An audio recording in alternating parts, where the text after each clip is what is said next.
efforts, ou d'ailleurs, parce que l'envie d'un monde plus juste, plus solidaire, plus écologique, elle n'a pas de frontières.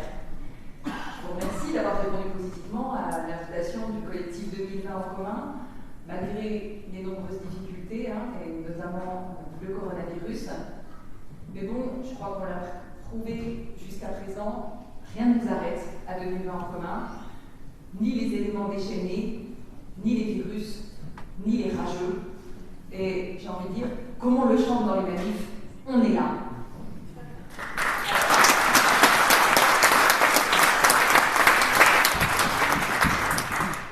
Alors je dis un petit merci à Sébastien et à Catherine qui ont animé la première partie de ce meeting.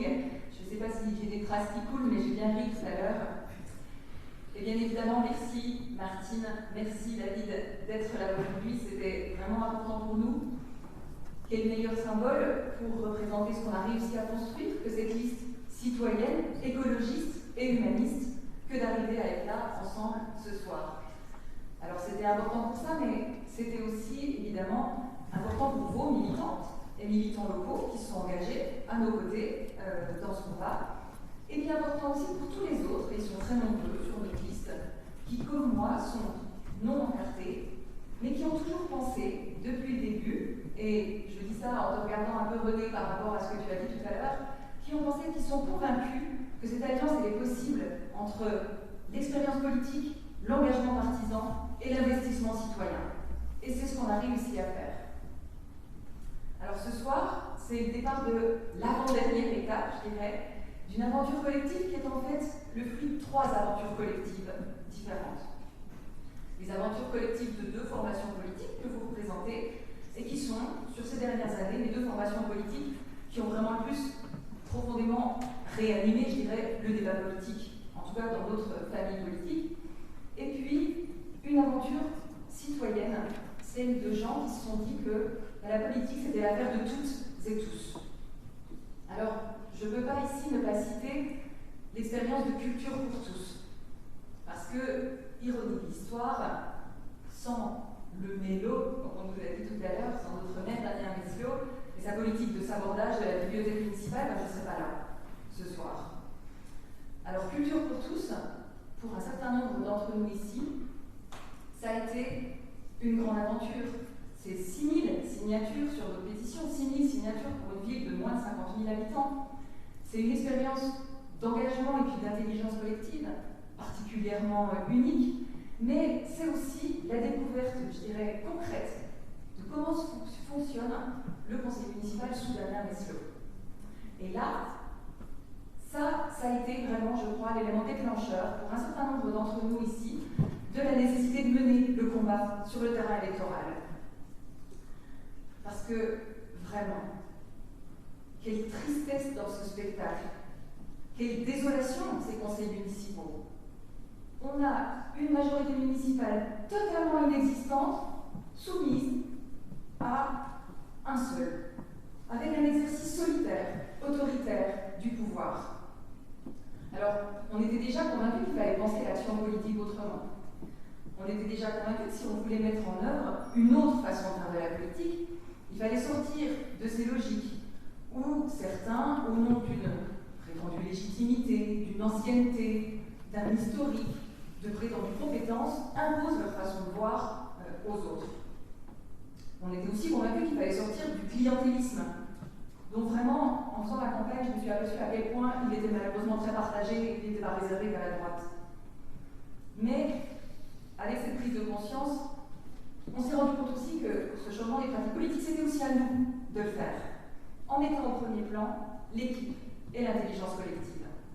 C'est pourquoi l'appel que les Verts ont lancé, le 3 juillet dernier, a trouvé très vite un écho très favorable chez nous, parce qu'on nous proposait pour la première fois de travailler à égalité, sans être la caution citoyenne, à un projet d'avenir tourné vers la transition, un projet ambitieux, et seulement après de désigner une équipe et quelqu'un qui le porterait.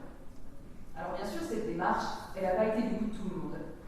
Et puis ce projet qui mettait clairement au cœur la transition écologique et puis la réappropriation de la politique par les citoyens, il a rencontré une opposition assez nette de celles et ceux qui, à gauche aussi, malheureusement, ont toujours considéré qu'il n'y avait que des militants d'une longue expérience qui étaient capables de faire vraiment changer les choses. Alors je vous dis, à nous ensemble de leur montrer qu'ils se sont trompés. Il y a un proverbe qui dit « Si vous n'essayez jamais, vous ne réussirez jamais. Mais si vous essayez, vous vous surprendrez vous-même. » Et en effet, vous êtes plusieurs à l'avoir dit, qui aurait cru, il y a 6-8 mois de ça, qu'on serait là aujourd'hui? Certainement pas moi. Il s'en est passé des choses dans cette campagne. Alors des choses difficiles aussi. Des choses qui étaient assez inimaginables pour des gens comme moi qui font leur première campagne, et on est nombreux dans ce cas-là, ici ce soir. Les attaques, tout le temps, et notamment sur les réseaux sociaux, les rumeurs, plus ou moins indignes, les pratiques minables quand on n'a pas d'autre moyen d'exister que d'envoyer des avocats contre ses rivaux. Et puis aussi le fait que trop de gens nous disent ben, « Qu'est-ce que tu croyais, c'est ça la politique ?» Ben non, c'est pas ça la politique, et c'est pour ça qu'on est là pour en faire. On veut la faire autrement, et c'est possible.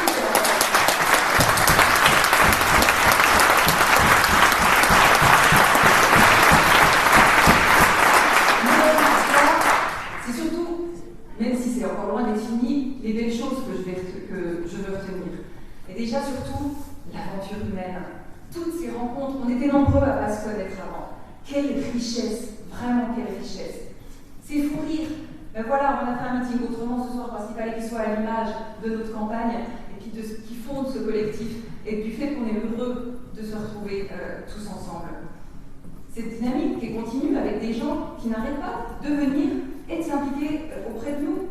Et puis, un enthousiasme contagieux et je crois bien plus dévastateur que le coronavirus.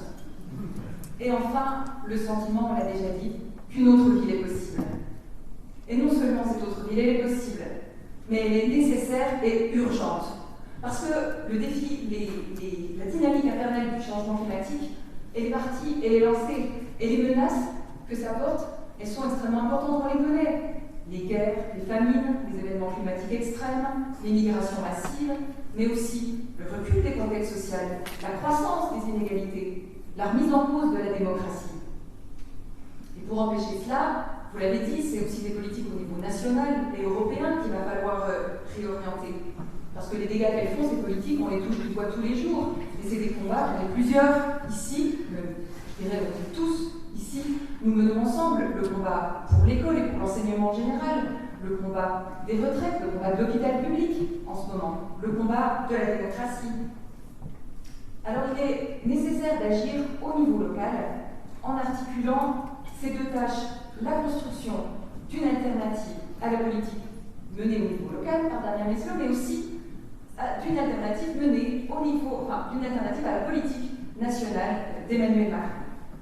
Et quand, en un même jour, on a 45 millions d'électeurs qui sont appelés aux urnes pour élire leurs représentants locaux, alors c'est un vote qui peut vraiment avoir un poids énorme au niveau national, à condition qu'il soit extrêmement clair. On veut une autre ville pour une autre vie.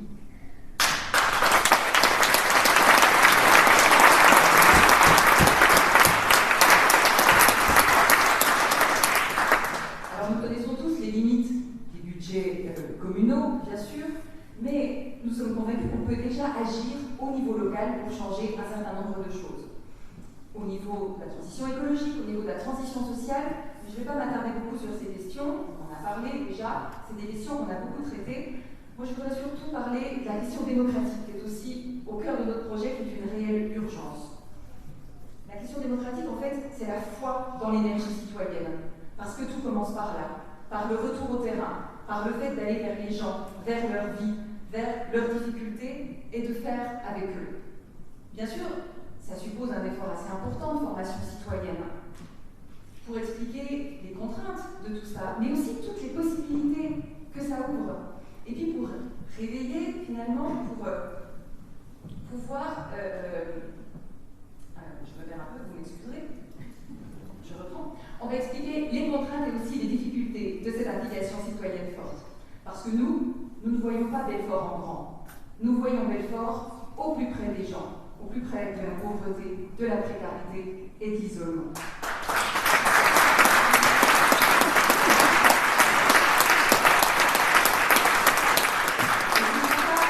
Que dans notre programme, nous quartiers.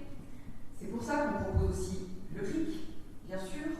C'est pour ça qu'on propose des conseils citoyens indépendants. Et puis pour en revenir au RIC, on propose aussi une carte de votation qui sera donnée à tous les résidents belfortains, toutes les résidentes belfortaines de plus de 16 ans. Parce que moi j'en ai vu trop des gens dans le porte-à-porte dans cette campagne qui nous disent « Mais qu'est-ce que vous voulez, ça fait 50 ans que j'habite là, j'ai pas le droit de voter, je suis toujours pas français ». Ces gens-là aussi, il faut les mettre dans le coup. Ces gens-là aussi, ils ont le droit d'exister, ils doivent construire avec nous.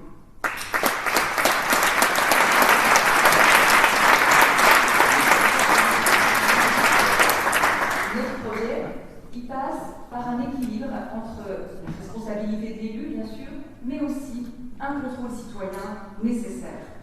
On ne sera pas élu pour faire de la mairie un bunker. On ne vous propose pas simplement d'élire des gens nouveaux, on vous propose de changer les règles du jeu politique. Avec des nouveaux droits pour les citoyens, avec la transparence nécessaire de l'action publique et du pouvoir d'agir pour tous les habitants sur leur quartier et sur les sujets qui les concernent. Alors bien sûr, cette nécessité de rénovation démocratique, on a essayé de se l'appliquer à nous-mêmes aussi, bien sûr, dans le collectif. Nous ne sommes pas des professionnels de la politique et nous ne voulons pas le devenir. Un mandat, oui, bien sûr. 2 mandats, on n'y pense même pas. 3, c'est certain que non. Nous ne voulons pas vivre de la politique et puis prendre des décisions futures en fonction des intérêts d'une carrière. Nous ne voulons pas faire carrière. Nous sommes 45 femmes et hommes venus d'horizons différents.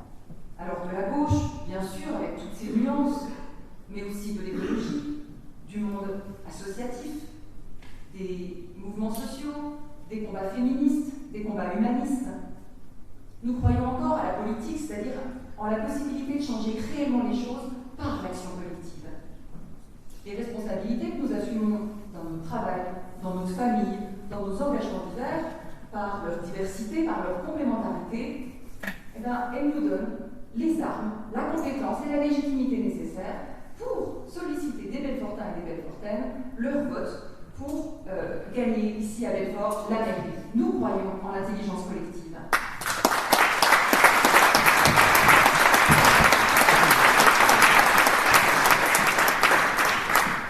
Mais l'intelligence collective, c'est aussi un autre regard qu'on porte les uns sur les autres et qu'on porte en particulier sur les plus démunis. Ces plus démunis, c'est ceux que notre maire, Daniel Meslo, appelle les cassos. C'est ceux dont il aimerait bien pouvoir en fait débarrasser Belfort. Nous, on ne les considère pas comme ça. On pense au contraire que cela, c'est un incroyable potentiel, en fait. À Belfort, je vous rappelle, c'est 25% de la population qui vit sous le seuil de pauvreté. C'est 48% des foyers fiscaux qui ne payent pas d'impôts parce qu'ils sont trop pauvres pour ça. Belfort, c'est aussi 60% des ménages adultes, enfin des ménages qui ne comptent qu'un seul adulte. Vous voyez un peu la sociologie de notre ville. C'est la solitude, la pauvreté, l'ennui. C'est ça qui va falloir qu'on arrive à vaincre pour remobiliser ses énergies, ses compétences, ses volontés. Parce que faire face au quotidien, ça en demande beaucoup trop pour tous ces gens-là, d'énergie, de compétences et de volonté. C'est pour ça que nous voulons un service d'accès aux droits. C'est pour ça que nous voulons soutenir l'économie sociale et solidaire. C'est pour ça que nous voulons aussi lutter contre toutes les discriminations, favoriser le développement des biens partagés, réparer et recycler. C'est pour ça que nous proposons aussi la mise en place d'une mutuelle municipale de santé. C'est pour ça que nous voulons redonner un rôle de premier plan à nos centres sociaux et à nos maisons de quartier. Les plus pauvres, les couches populaires, mais aussi les classes moyennes, nécessitent de notre part une action ambitieuse, vraiment sur le pouvoir de vivre, une action ambitieuse sur les mobilités, sur le logement, sur la question de l'alimentation et du bio. Parce qu'il ne s'agit pas simplement de faire baisser les factures, il s'agit aussi de donner aux gens la capacité de vivre dans la dignité. Il s'agit aussi de donner aux gens du temps pour s'occuper d'autre chose que de l'urgence du quotidien, du temps pour vivre, du temps pour l'émancipation. Et puis un autre regard est nécessaire, et là je me permets une petite digression sur un sujet qui me tient à cœur, aussi sur les professionnels, sur le nécessaire respect du professionnel. On vit quand même sous une municipalité du mépris, il faut le dire. Et là je voudrais juste dire un mot du granit, notre scène nationale ici. Comment est-ce qu'on peut accepter de laisser une telle institution dans une situation pareille? Comment est-ce qu'on peut tolérer une telle souffrance dans toute cette équipe du granit? La culture, je suis bien placée pour le savoir, elle a été cruellement malmenée ces dernières années. Mais le granit, il ne doit pas payer pour les rêves de pouvoir ou l'absence de vision de certains. La ville, elle doit être à côté de son institution. Et je voudrais ici qu'on exprime tout notre soutien à l'ensemble des salariés du granit.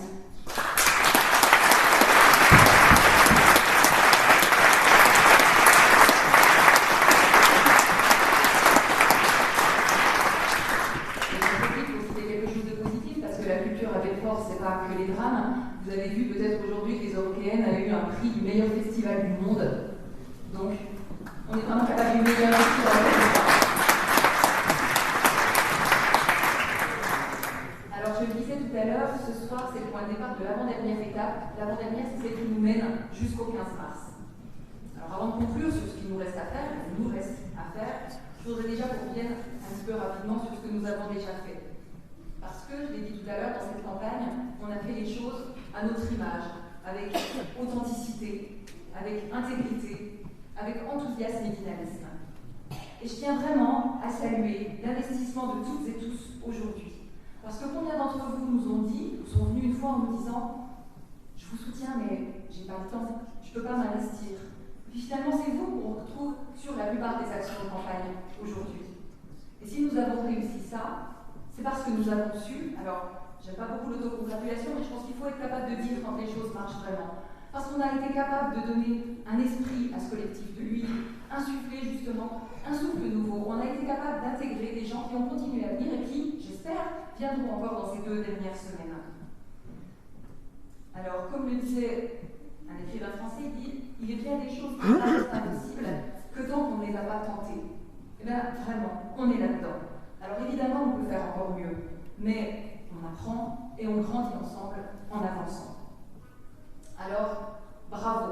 Je voudrais dire ici un grand bravo à toutes et tous qui donnaient et avaient donné de votre temps sur les distributions de tracts, bien sûr, au marché, dans les boîtes aux lettres, sur les présences dans nos vite-abris, sur les séances de porte-à-porte, sur la gestion de la permanence et de la logistique en général. Un grand bravo au groupe Com qui a géré tout un tas de choses à partir du suivi de la rédaction des documents jusqu'à l'animation des réseaux sociaux, en passant par le site internet, et puis bien évidemment la réalisation des vidéos. Au groupe Programme, qui a beaucoup travaillé et puis qui reçoit ces derniers temps 2-3 sollicitations par jour pour répondre à tous les gens qui vous interpellent. Je voudrais remercier aussi ceux qui œuvrent dans le soutien moral et logistique des candidats et de la tête de liste en particulier, parce que ça aussi, c'est important.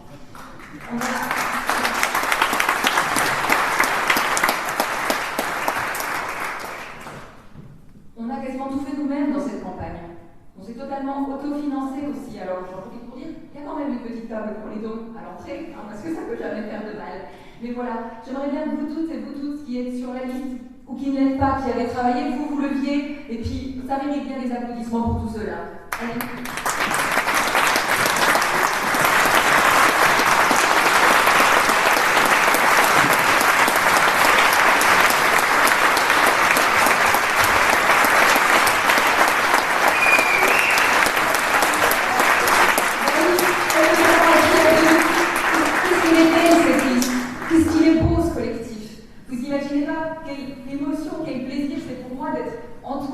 D'être accompagné, d'être porté par vous. C'est absolument merveilleux et j'espère vraiment que je suis à la hauteur d'un collectif d'une telle qualité.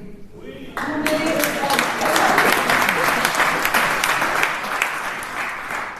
Vous me donnez, je crois qu'on se donne tous ensemble l'énergie nécessaire chaque jour, l'énergie dont on a eu besoin pour repartir après certains moments plus difficiles. Regardez tout ce qu'on a fait ensemble, cette campagne joyeuse, positive, dynamique. Quelqu'un vous a remarqué il n'y a pas très longtemps?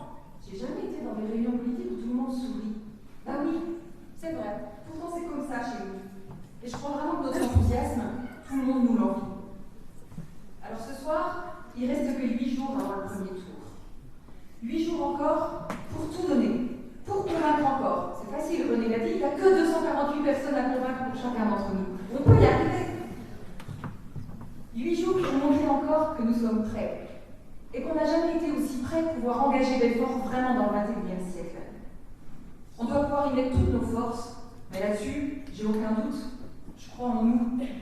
La force de nos convictions et la puissance du collectif vont vraiment nous porter jusqu'au 15 mars, et puis, plutôt, je jusqu'au 22, parce qu'il ne faut surtout pas s'interdire de voir plus haut et puis de voir plus loin. Alors mobilisons-nous encore et mobilisons autour de nous. Il est encore temps de faire des procurations. On a encore jusqu'à jeudi prochain, je crois, pour faire des procurations et faire en sorte que tout le monde puisse voter, tout le monde puisse s'exprimer. Passons les derniers coups de fil à nos amis qui sont encore indécis. Distribuons aussi notre dernier tract, je ne sais pas si on l'a ici ce soir, celui sur lequel on présente aussi toute notre équipe, les 45 visages de Belfort. Démultiplions-nous encore lors du porte-à-porte et continuons à aller à la rencontre des Belfortaines et des Belfortins. Vous pouvez bien évidemment rejoindre aussi le comité de soutien. Il y a aussi la petite table là-bas à l'entrée où vous pouvez laisser votre nom. Pourquoi est-ce qu'il faut qu'on se mobilise et qu'on y mette toutes nos forces? Parce que les attentes, elles existent, elles sont terriblement fortes. On l'a vu dans cette campagne et notamment lors du porte-à-porte. La confiance, pour beaucoup de gens, est brisée avec le politique. Et pourtant, on s'aperçoit quand on discute avec eux que notre démarche, notre projet, arrive des fois à réveiller des gens qui s'étaient dit « moi j'irai plus voter parce que j'y crois plus ». C'est pas toujours facile de se faire accueillir par « vous les politiques, vous êtes tous pareils ». Ou alors ce jour au marché où quelqu'un m'a dit « vous faudrez tous vous mettre contre un mur et puis ta ta ta ta ta ». Bon. Mais moi je crois qu'à force d'explications, je crois aussi qu'en discutant avec les gens sans les prendre de haut, on peut vraiment y arriver. Prendre son destin en main, localement, comme ça, c'est une opportunité qui a que tous les 6 ans. Et on ne peut pas la rater, on ne peut pas la laisser passer. Nous représentons ici la vraie alternative à Damien Resclot et à la politique de Macron, et nous pouvons gagner.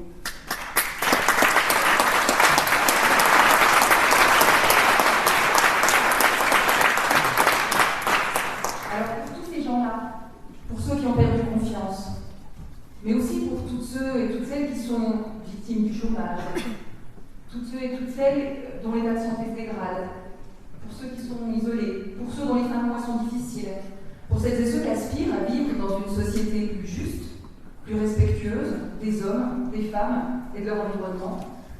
Et puis pour la jeunesse qui se mobilise et qui appelle à manifester vendredi 13 mars pour le climat, nous devons y arriver. Et puis nous y arriverons, j'en suis certaine. Le seul moyen de prédire le futur, c'est de le créer. Alors battons-nous jusqu'au bout pour gagner, et c'est un futur magnifique que nous créerons ensemble. Merci.